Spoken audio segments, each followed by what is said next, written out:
Hello दोस्तों, स्वागत है आपका अपने यूट्यूब चैनल मैथ फन पर। तो लीजिए हाजिर हैं हम एक बार फिर से नई वीडियो लेकर और बेहद ही इम्पोर्टेंट टॉपिक लेकर।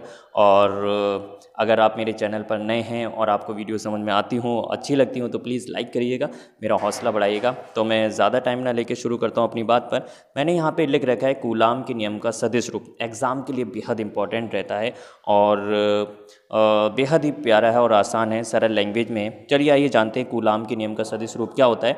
आप देख रहे हैं मैंने यहाँ पे लिख रखा है कूलाम के नियम का सदिश रूप। ठीक है, मैं यहाँ पे कोई निर्देश फ्रेम लिया, मैंने उस निर्देश फ्रेम का जो मूल बिंदु है वो मैंने माना ओ माना। ठीक है, यहाँ से एक एक्स अक्ष ये जा रही है और एक वाई अक्ष ये जा रही है और एक जेड अक्ष ये जा रही है। ठीक है, हम मान रहे हैं हम कूलाम के नियम जो है हमेशा दो आवेश पर कार्य करता है। एक मैंने आवेश माना Q1 और दूसरा आवेश माना मैंने Q2। ठीक है, इस Q1 आवेश की इसके मूल बिंदु से, निर्देश फ्रेम के मूल बिंदु से जो दूरी है वो मैंने R1 मानी। ठीक है, और Q2 आवेश की जो मूल बिंदु से दूरी है वो मैंने R2 मानी। ठीक है, अब होता यूँ है कि इस Q1 आवेश पर ध्यान रखिएगा, इस Q1 आवेश पर Q2 आवेश के द्वारा जो बल लगेगा वो F12 लगेगा। ठीक है, यानी कि F1 पर Q1 पर जो लग रहा है बल, कौन लगा रहा है? 2, यानी कि Q2 वाला लगा रहा है। याद रखिएगा हमेशा 1 पर बल कौन लगा रहा है? दूसरा वाला लगा रहा है। ठीक है, इसी तरीके से Q2 आवेश पर जो बल लगेगा वो किसके द्वारा लगेगा? Q1 के द्वारा लगेगा। तो मैंने यहाँ पे जो बल लिखा, ठीक है, Q2 आवेश पर Q1 के द्वारा जो बल लग रहा है वो लग रहा है 2 1। ठीक है, वेक्टर F21। ठीक है, आइए इसके बारे में और चर्चा कर लेते हैं। मैंने यहाँ पे इसी थ्योरी को, ठीक है, मैंने यहाँ पे लिख रखा है, माना कि दो बिंदु आवेश Q1 व Q2 हैं जिनके मूल बिंदु के सापेक्ष स्थिति सदिश क्रमशः वेक्टर R1 व वेक्टर R2 है। स्थिति सदिश यहाँ पे क्या है मेरे पास? वेक्टर R1 है और यहाँ पे क्या है मेरे पास? वेक्टर R2 है। ठीक है, अब होता क्यों है, मान लीजिए तब हम क्या करते हैं, अगर मैं यहाँ से बिंदु दूरी निकालूं, अगर मैं यहाँ से R21 की दूरी निकाल रहा हूँ, ठीक है, वेक्टर R21 निकाल रहा हूँ, तो वेक्टर R21 क्या होता है? वेक्टर R2 माइनस का वेक्टर R1 होता है। ठीक है, अब यहाँ पे क्या है, ये चीज़ एक बार ध्यान रखिएगा। मान लीजिए सपोज दैट हम मान के चलें कि R1 जो है हमारी, ठीक है, मान लीजिए अगर R1 हमारे पास 3 है और R2 हमारे पास 2 है। ठीक है, तो 3 में से 2 या 2 में से 3 गए तो माइनस का 1 बचा, यानी कि दूरी जो आएगी वो माइनस में आएगी। मगर दूरी भी कभी भी माइनस में नहीं होती। जब दूरी माइनस में नहीं होती, या मैं इसको इस प्रकार कर सकता हूँ, या फिर इसी तरीके से अगर मैं मान लूँ सपोज दैट आपको ये कर दूँ, वेक्टर R12 मैं करके बता रहा हूँ, तो यहाँ पे क्या आ जाएगी? वेक्टर R1 आ जाएगी माइनस का वेक्टर R2 आ जाएगी। ठीक है, मगर वही चीज़ है, मान लीजिए यहाँ पे R1 जो है वो 3 सेंटीमीटर है या 3 मीटर है जो भी है, और R2 जो है वो 5 है, तब 3 में से 5 गए यानी कि माइनस के 2 बचे, तो दूरी जो है वो माइनस की निकल के आएगी। मान लीजिए दूरी अगर माइनस की निकल के आए, हालांकि दूरी माइनस की होती नहीं, उस सिचुएशन में हम क्या करते हैं, हम इसके ऊपर मॉड लगा देते हैं। हम क्या करते हैं, इसके ऊपर मॉड लगा दिया। मॉड में मैंने लिख दिया वेक्टर R21 और यहाँ पे इस पूरे का मान क्या होगा? मॉड में आ जाएगा। ठीक है, R1। ठीक, मॉड में लगाने से ये फायदा होता है कि माइनस की कोई भी चीज़ होती है वो हमेशा पॉजिटिव की निकल के आती है, और पॉजिटिव की कोई चीज़ होती है वो हमेशा पॉजिटिव की ही रहती है। ठीक है, तो याद रहेगा आप लोगों को। आइए आगे बढ़ते हैं। अब हम क्या यहाँ पे क्या कह रहे हैं, यहाँ पर अब हम लिख रहे हैं इस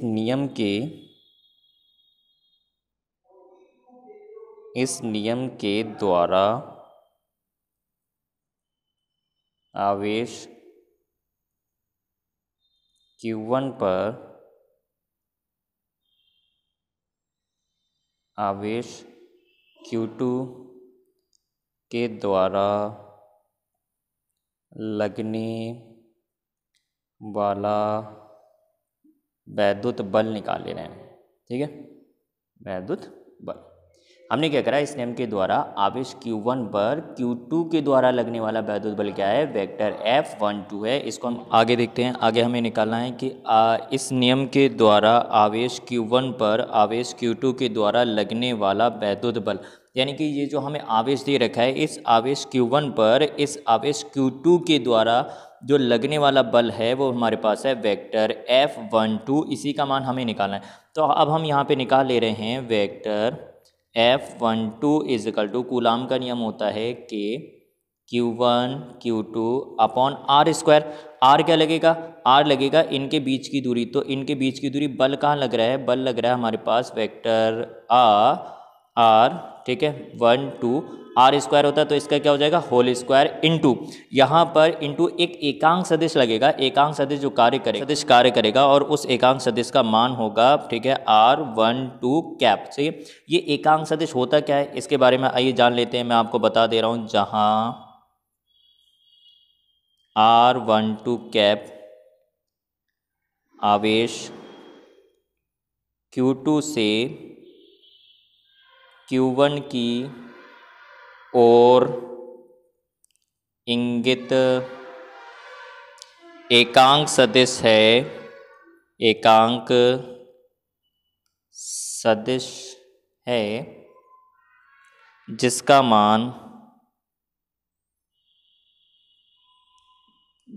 मान यानी कि R12 cap is equal to होता है हमारे पास vector R12 upon mod vector R12, ठीक है, को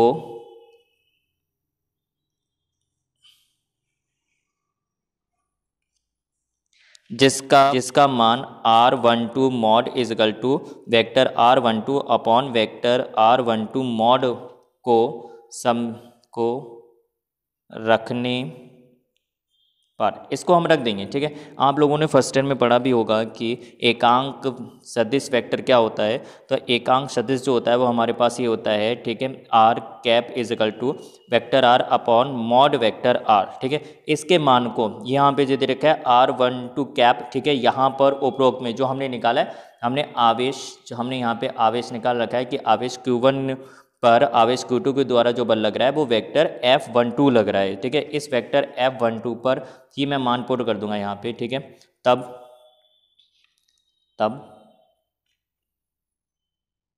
vector F12 is equal to k Q1 Q2 upon mod vector 12 का स्क्वायर इंटू, इसकी जगह मैंने ये जो दे रखा है इसकी जगह मैंने यहाँ पे ये पुट कर दिया। ठीक है, vector R12 upon mod vector R12, जब मैंने इसको पुट किया तो यहाँ पे ये मान दे देगा मेरे पास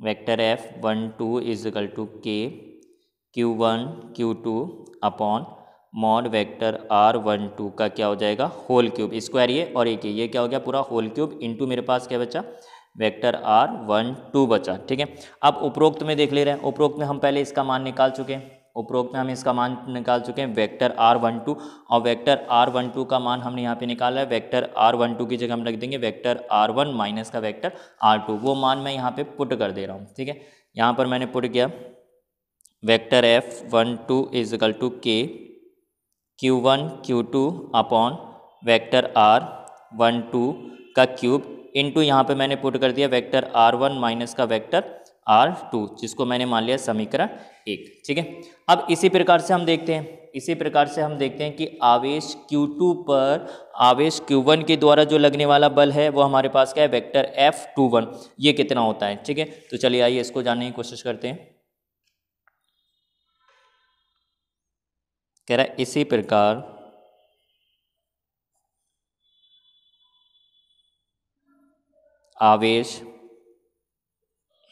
प्रकार आवेश Q2 पर Q1 के द्वारा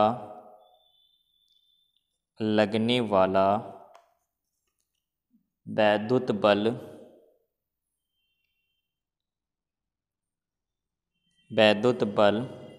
ठीक है, तो इस पे लगने वाला वैद्युत बल क्या होगा, इस पे लगने वाला वैद्युत बल हमारा ये होगा, जैसे हमने यहाँ पे लिख रखा है कि आवेश Q2 पर आवेश Q1 के द्वारा जो लगने वाला वैद्युत बल है वो हमारे पास क्या है वेक्टर F2 और 1 है। अब इसको निकालने की कोशिश करते हैं, तो इसको निकालने के लिए हम क्या करेंगे, यहाँ पे vector F21 is equal to हमारे पास फॉर्मूला होता है कि Q1 Q2 upon are square, are क्या आ जाएगा मेरे पास 2 1, यानी कि 2 पे लग रहा है 1 का स्क्वायर इंटू, ठीक है, अब एकांक सदिश यहाँ पे भी कार्य करने लगेगा और R21 कैप आ गया। ठीक है, जहाँ हम पहले भी जान चुके हैं उपरोक्त के अनुसार, जहाँ R21 कैप, ठीक है, आवेश Q1 से Q2 की ओर इंगित एकांक सदिश है जिसका मान ठीक है, इसका मान हम निकालें R21 कैप इजकल टू क्या हो जाएगा, vector R21 upon mod vector R21 को क्या करने पर, रखने पर मैंने इसको रख लिया। अब मैं इसके मान को यानी कि R21 कैप जो दे रखा है, R कैप 21 जो दे रखा है, इसका मान मैं यहाँ पे पुट कर दूंगा उपरोक्त में, तब क्या आता है चलिए देखते हैं। ठीक है, तब F21 vector equal to K Q1 Q2 upon mod vector R21 का स्क्वायर इंटू यहाँ पे रख दिया vector R21 upon mod vector R21। इसको पुट किया, जब हमने इसको पुट किया अब हम इसको देख लेते हैं क्या हो जाएगा। हमारे पास vector F21 is equal to K Q1 Q2 upon इन दोनों की मल्टीप्लाई करिए हमारे क्यूब हो जाएंगे, यानी कि वेक्टर R21 का क्यूब इंटू मेरे पास क्या बचा, वेक्टर R21 बचा। अब यहाँ से वेक्टर R21 का मान हम निकालेंगे, जैसे हमने उपरोक्त के अनुसार देखा था, ऊपर हम निकाल चुके हैं, यहाँ पे हमने निकाल चुका है vector R21 equal to vector R2 minus का वेक्टर R21। तो इसके मान को हम यहाँ पे पुट कर देंगे। ठीक है, यहाँ पर हम रख देंगे, यहाँ पर हम मान रख रहे हैं उपरोक्त अनुसार vector F21 is equal to K Q1 Q2 upon mod vector R21 का क्यूब इंटू क्या आ गया मेरे पास, वेक्टर R2 माइनस का वेक्टर R1, जिसको मैंने मान लिया समीकरण 2। अब हम बात करेंगे यहाँ से समीकरण 1, यहाँ से समीकरण 1 और समीकरण कहाँ से, 2 से। ठीक है, तब हम ले रहे हैं, तब समीकरण 1/2 से, समीकरण 1 हमारे पास दे रखा है, समीकरण 1 इजिकल टू दे रखा है हमारे पास vector F12 is equal to K Q1 Q2 upon mod vector R1 का cube into vector R1 minus का वेक्टर R2 दे रखा है। ठीक है, यहाँ पर एक बात और ध्यान रखिएगा। ठीक है, अगर मैं इसका माइनस, अगर मुझे ये मिलाना हो, जैसे आप समीकरण 2 को देखें, समीकरण 2 में क्या दे रखा है, R2 माइनस का वेक्टर R1 दे रखा है, यहाँ वेक्टर R1 माइनस का वेक्टर R2 दे रखा है। इसको सही करने के लिए अगर मैं इसका माइनस बाहर निकालूंगा तो सेम यही वाली कंडीशन आ जाएगी।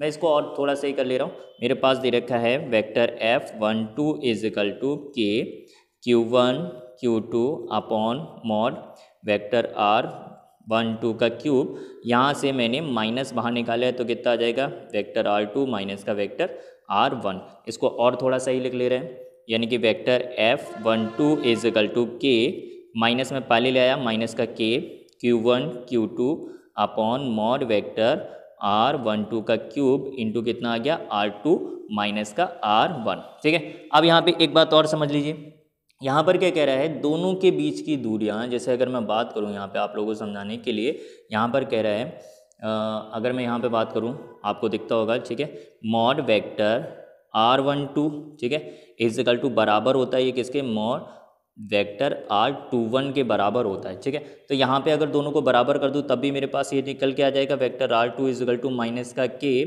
Q1 Q2 upon mod vector R21 का क्यूब। ठीक है, इंटू कितना आ गया, वेक्टर R2 माइनस का वेक्टर R1, और ये मान पूरा का पूरा, ये जो मान हमने निकाला यहाँ पे। ठीक है, तो जैसा कि यहाँ पे मैंने मान निकाला vector F12 is equal to minus का K Q1 Q2 upon mod vector R12 का क्यूब और वेक्टर R2 माइनस का वेक्टर R1। तो ये जो मैंने पूरा का पूरा मान निकाला, ये जो मान है ये समीकरण 2 जो है, ठीक है, समीकरण 2 के पूरे के मान के बराबर है। देखिए पूरा का पूरा सेम है, तो क्या इस पूरे के मान के बराबर मैं ये लिख सकता हूँ वेक्टर F12, तो यहाँ पर वेक्टर F12 आ जाएगा इस पूरे के मान के बराबर।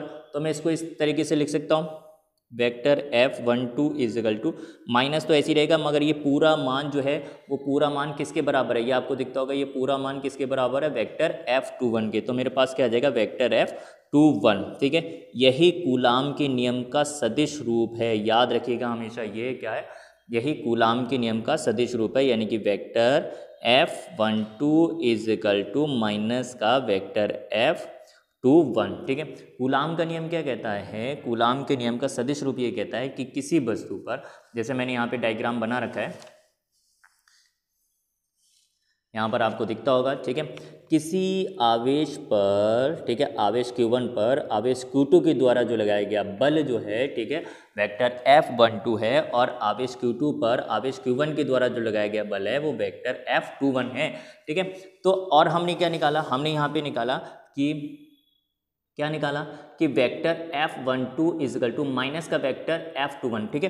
तो दोनों आवेशों पर एक दूसरे के द्वारा जो लगने वाले बल का मान तो बराबर होगा, लेकिन उनकी दिशाएं जो होंगी वो अलग अलग होंगी, ठीक है। माइनस का चिन्ह ये प्रदर्शित करता है कि इनकी डायरेक्शन जो है वो अलग अलग होंगी। इसको हम थोड़ा सा लिखने की कोशिश करते हैं। तो मैंने यहाँ पे लिख रखा है, इस प्रकार स्पष्ट है दोनों आवेशों पर लगने वाला बल बराबर व विपरीत प्रकृति का होता है, ठीक है। तो इस प्रकार दोनों पर जो बल कार्य कर रहा है वो बराबर व विपरीत प्रकृति का होता है।